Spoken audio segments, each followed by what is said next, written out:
In this episode of Stay Creative, we talk about my favorite experience at a Brickfest live event, why I should buy Bricklink, and Carter does a build from beginning to end during the show. What's up, guys? Welcome to episode 3 of Stay Creative. I'm Chad Collins, and I'm here with Carter. Dude, show Carter. So we're gonna do something new this episode. And hopefully when Carter's around, we'll be able to do this together. But Carter is our builder. Can you see me? Am I on this thing? Carter is our builder, and he is going to do a live build, well, sort of a live build. We're gonna give him some sets, he doesn't even know what they are, and the show's gonna run like 15 minutes, and we'll see what Carter's creation is. So at the end, we'll see what you've built, and you can tell us about it. Yeah. Are you down and ready for the challenge? I hope so. All right, so I've got a bag full of clearance mixels that we're gonna pick. Oh, and I have some poly bags. So there's some Chima action, and you'll get a bat wing and one more mixel. How about this one? Yeah, fire action. All right, so you have these 4 sets. So wait, let's just show what these 4 sets are. We've got Bernard and a bat wing and rocket with a dome and some Chima Fire Frax Phoenix Flyer. All right. So, are you ready for your challenge? Am I allowed to begin? Yeah, begin. Oh, wait, I want to throw in a couple more things. A good mock is never complete without a couple of minifigures. Very true. So we have 2 Series 12 figs. All right, cool. Have at it. We'll see you in about 15 minutes. Okay, let's rock this, Clutch. On YouTube, Bro Motion Pictures asks, why have you been gone for so long? Where have I been? Been right here all along. No, so the truth is we put out like 450 videos in a really short period of time, 18 months or 2 years, something like that. And then once we really started with Philly Brickfest and Brickfest Live, our focus completely shifted to making sure we could produce an event and an experience that was awesome for all those that attended. While it's true we haven't been going out, making sure we were getting sets and reviewing them for you guys, we've been focusing on connecting with the LEGO community in a completely different way. That being said, this is it. This is the comeback. This is how we're gonna start producing more content again in this Q&A format. As we get new stuff, we'll show that to you as well. So I don't know exactly where this is gonna go, where this is gonna end up. It really is a lot based on your feedback. So what do you wanna see more of? And that's a great place to let us know in the comments. Tell us what you want, and we'll do the best we can to provide you with entertaining comment, whether it's on YouTube or on Facebook or Instagram or in person. On YouTube, Big B Bricks asks, have you ever considered starting a company similar to Bricklink? Big B, thank you. This is the question I've been waiting for. It really is the question I've been waiting for, Big B. So Bricklink in general, and we could talk about this for a long time, and I feel like over the course of this show, we're gonna talk about Bricklink a lot.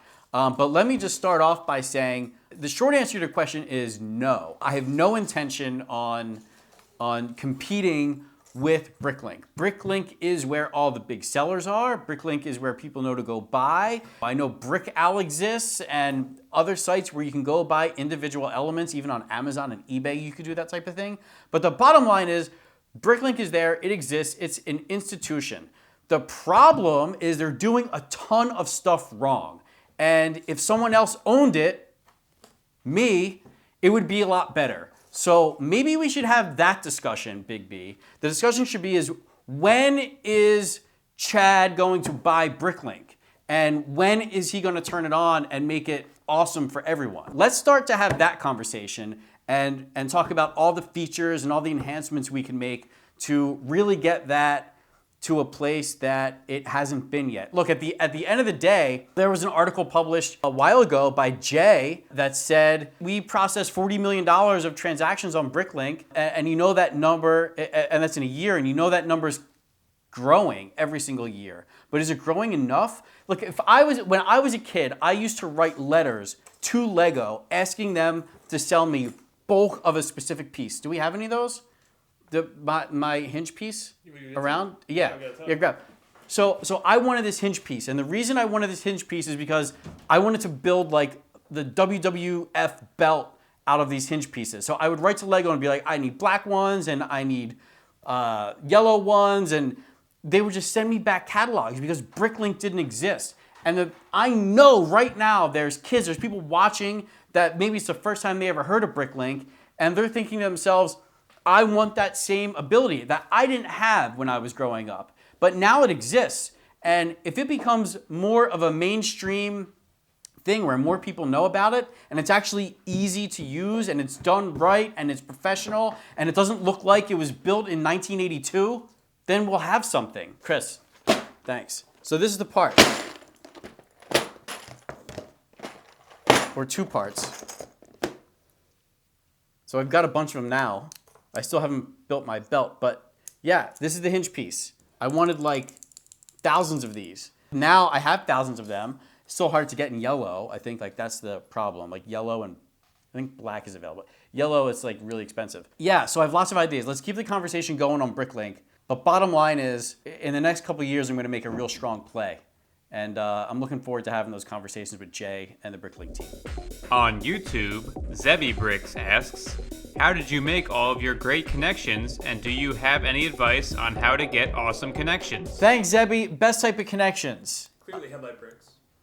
Yeah, chiming in, says the builder. Headlight bricks are definitely great for connections. Matter of fact, I just saw a video on Beyond the Brick where Simon, Yeah, his hammer. Yeah. the Hinkle hammer, Yeah. Chris is going to link that up. That's very Beyond good. the Brick video of the hammer, and Simon said all headlight bricks were made it really nice and sturdy. Simon says. Okay, connections. So I think what you really want to know is how we were able to make friends with a lot of people that you know that are in the community, and really what that has done to help us with our brand and awareness for Brickfest Live, BrickSwag, or anything else we really want to stamp our name on. And really, it's like with any connection, with any friendship that you have, I really feel that you want to be the one that brings a lot to the table. So for instance, like if you're watching this on the Brick Show, you know, we became friends with the Brick Show, and it started because we went out one day and like when Series 6 minifigures hit the shelves at Toys R Us, so we're going back a few years, we got them, and I realized that the Brick Show hadn't reviewed them yet, and I sent Jason an email saying, hey, we have these Series 6 figs, you want me to send them to you so you could review them on your channel? And that's what started the conversation. So we were a really small YouTube channel at the time, like literally like a couple hundred members, subscribers, and you know, the Brick Show was like fast approaching 100K at that time. So they were in growth mode. They were a much bigger channel than we were. You know, we reached out and we wanted to add value. We wanted to give before the time came when we ever even contemplated that there would be such a thing as Brickfest Live. So if you want to make friends, make connections, whether in business or otherwise, I would say find a way to bring value to the person that you want to connect with first, before you then like try and pull something away. I mean, that's what we do. Like, not only do we do this with business relationships, but we also do this like at our events. We want to provide tremendous value of great experience for all the fans that are coming out. And when we do that, we know we're earning their trust. And really at the end of the day, that's what's gonna make it happen for you. So, you know, reach out, provide value, make as many friends as you can, and give. Always be in like that giving mode before you start to then, you know, ask for anything in return. Brett Satinsky asks, everything you do turns to gold, it seems. Ever thought of a brick museum? Something that can showcase people's mocks and have a large party room to rent out for events or groups? Brett Statinsky chiming in. Brett of Explorian's Fleet fame. Chris, Clutch, flood the screen with Brett Statinsky mocks. Yes, you're seeing them right now. And let's see. We have awesome Explorian Fleets. We are going to put a giant mock right on Carter's face right now. So you're looking at his large display of Philly Brickfest. And all right, bring it back over here, Clutch. And then also at Philly Brick Fest, we have the Glow Zone, and I was like, Brett, you should really put like a whole fleet of those figs in the Glow Zone because they have the trans neon green visors, and he like dropped the whole base plate of them, and you're looking at that, and that's Brett Statinsky. So when you come to Philly Brick Fest next year, 2016, information coming soon on that, then you will know. You'll know to say hi. You'll know that that's Brett Statinsky, the person that asked this question on, did we ever think of brick and mortar action? And thanks for the compliment, by the way, that it looks like all the stuff that we work on succeeds. Look, there's a lot of stuff that we try that doesn't work. The stuff that you do see is the stuff that does work. So hopefully the show continues to work, right? Hopefully we continue to get more views and exposure and questions like yours for this show. So hashtag #SDayCreative on all of your social media platforms, and you could be like Brett and have your stuff featured and have a question get answered. So brick and mortar. Brick and mortar is an interesting business. We did absolutely look into the idea of having that type of thing where kids can come in for classes and we could have parties and it could be like a clubhouse type of atmosphere. But at the end of the day, we decided to do these live events because when you have a fixed location, you lock yourself in, you box yourself into how much business you can actually do, unless you decide to have like multiple locations, which adds another layer of complexity. With these live events, they're more scalable, right? We could always go to another city. There's always, more days or more tickets or more people that can come and experience Lego. The other reason why we really wanted to do the live events is because we could reach more people that way. We have more people that we can inspire through our events than could ever come in to a brick and mortar store. And we like to do things that are scalable, right? We're doing that with our events. We're doing that with Brick Swag.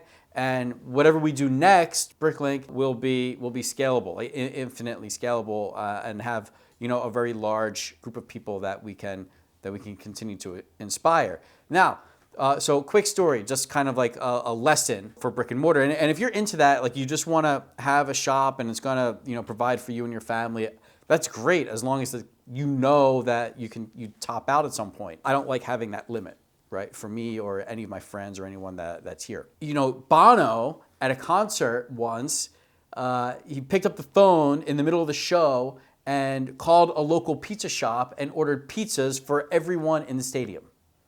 And clearly that pizza shop was not able to deliver on that order because there's a finite number of pizzas that can be made in a certain amount of time. Therein lies the problem with brick and mortar. There you are capped. If you don't want to be capped, or if you're okay with the cap, then great and go for it. But if you don't want to cap and you just want to blow up, then you should probably look for something that doesn't have those limitations. And those are the types of opportunities and projects that I like to focus on. Limitlessness.